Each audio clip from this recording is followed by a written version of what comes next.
Koken joins us on the show. Al, what's up, man? Chad and Mary Lemieux Jr., it's a pleasure to be with you. That's so funny. Would you stop telling people in the Capitals organization that you love Pittsburgh, please? I'm from there. I know, but it puts me in an awkward place. Why? I mean, I love the Caps. The Caps are my team. I just happen to be from Pittsburgh. Chad, I keep wanting to call him 66 and not 56. Come on. Give me a break. Al, what about this vibe out here today? The place is packed. What a great event, huh? It's just unbelievable. Think about this. Now, I know the economy's put a lot of people out of work. We're talking about 3 o'clock on a Thursday afternoon, and when they said you had to have a ticket, albeit free, instantaneously 3,000 were gone, and the fan base, as you saw, have been here since you guys started the show at 2. Yep. It's incredible, and the overall exposure I see over here in the window to our right.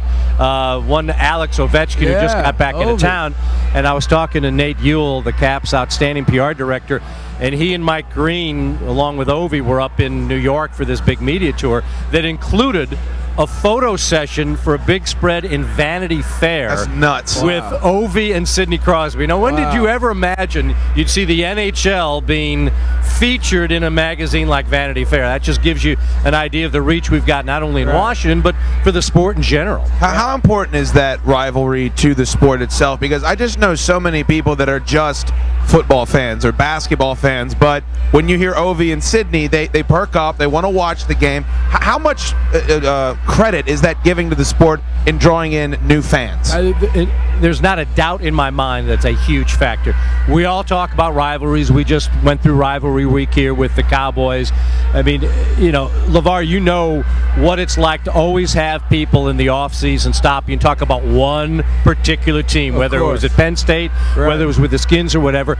And now that you have the league trying to make sure that this gets continued, I think a lot of people were wondering, why hasn't this Winter Classic happened before now? Right. But it's a good way to do it. Heinz Field's going to be a great venue, and I just think that the bigger this sport continues to get, the more that these type of rivalries, and that rivalry in particular, is going to be a huge factor in driving it. That's wonderful. And now with everything going on heading into this season, Al, what are you looking for in terms of with this team, like from last year to this year? What are your observations that you took out of last season that you look for to be maybe different, better, or hopefully non-existent? I mean, a lot of people said the penalty kills. Some people are looking at the goaltending.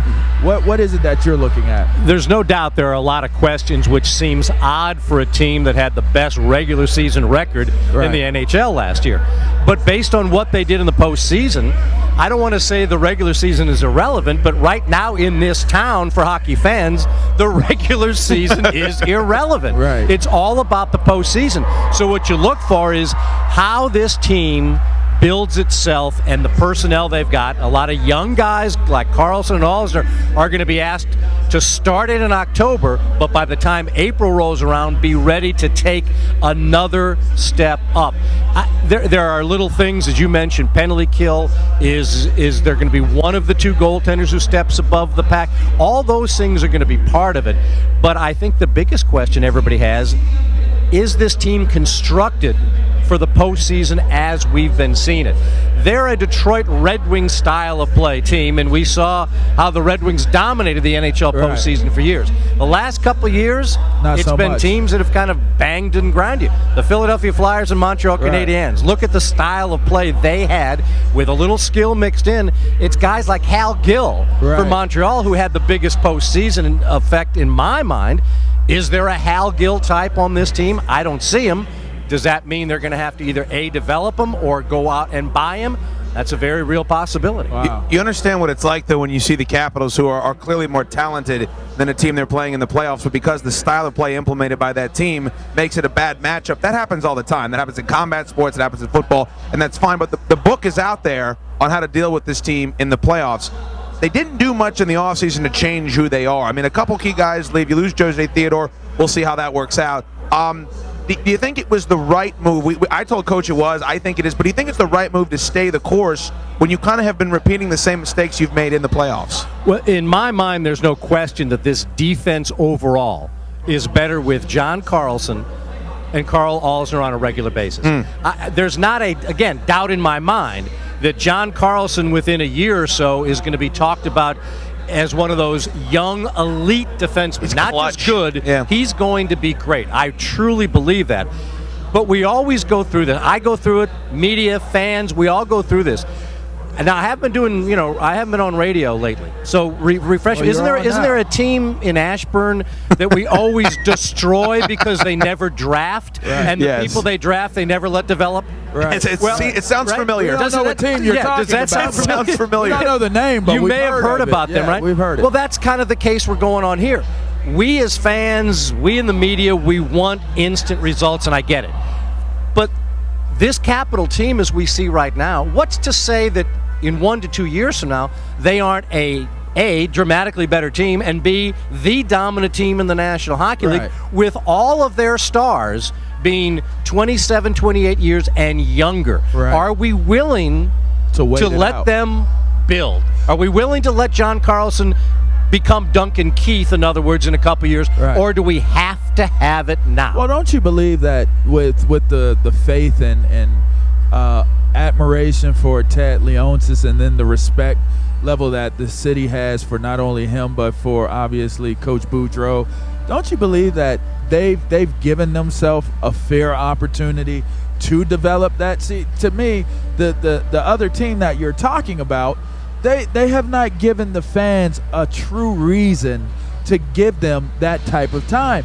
If you put out there to the market that we're going to win right this minute, and we have it what we need right now this minute, then obviously that's what they're going to look at, and that's how they're going to view it, as we have it right this minute. But it seems as though the overwhelming thought process for this team, the Washington Capitals, is that it's always building to be better, always consistently trying to get to that next level and get better at what they're doing. And would you agree that that is why there's a strong possibility that they will indeed get a fair opportunity to develop these young players? I agree with that. The only caveat I put in there is what happened in last year's postseason. If they had gone second round, if they had gotten to the Eastern Conference Championship round and lost, I think that what you just said would be a lot easier to sell. Okay. But the fact that they flamed out as dramatically as they did, now it suddenly becomes, wait a minute, are we on the right path? Do we have to be patient, or why aren't you doing something now?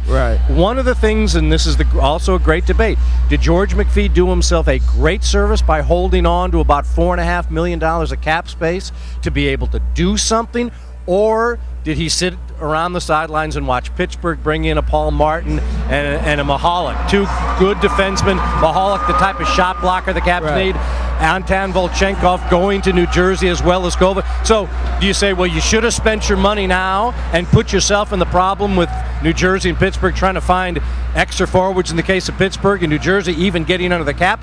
Or did George do the smart thing and say, let's be patient, let's wait for the right move that makes sense for us and not put ourselves in a bind that a lot of teams are in now, where they've got to jettison good players simply to get under the salary cap? Does Coach Boudreau, with that being said, get another grace period if it's not the type of year that it's supposed to be?